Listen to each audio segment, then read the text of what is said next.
The people who've been pent up in those places, they're looking at it as an all or none phenomenon. Either we're locked down or let's storm the bars, go to the beach, no masks.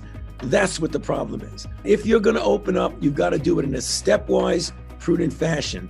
If you go from lockdown to complete caution to the wind, you're going to get into trouble.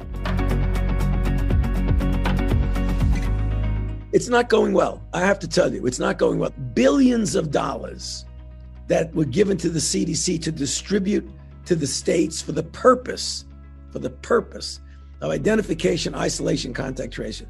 And that meant do whatever you need to do to get it done. You need to build a hotel to put people in there, do it.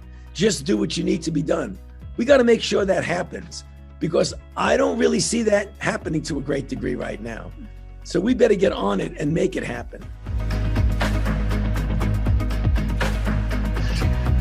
You cannot deny this is a serious situation, a serious turnaround right now. As individual states, cities, locations are opening up, they're really seeing a serious concern of increase in cases. And it isn't just because they're doing more testing. There are more cases, there are more hospitalizations in some of those places, and soon you'll be seeing more deaths.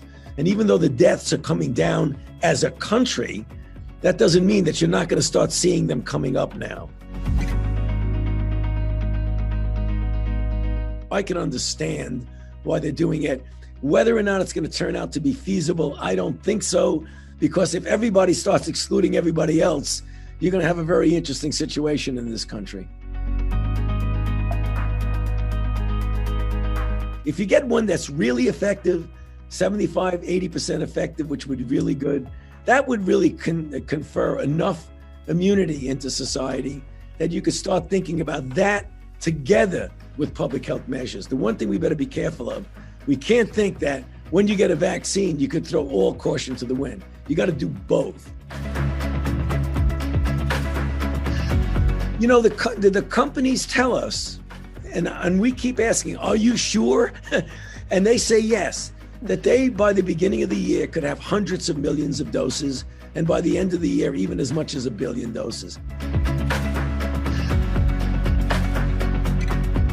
I totally understand the desire and the urge, since you've been locked down so long, to go out and just let it rip, as they say. Just go out and have a great time. You've got to understand that we're seeing more and more situations where young, otherwise healthy people who get infected are getting seriously ill. So you have a responsibility to yourself. But as important is that when you get infected, even if you don't have any symptoms, you are part of the dynamic process of propagating a pandemic that's killing people. So just think about that for a second. You're not in a vacuum. You're part of a process. So please try and understand that societal responsibility.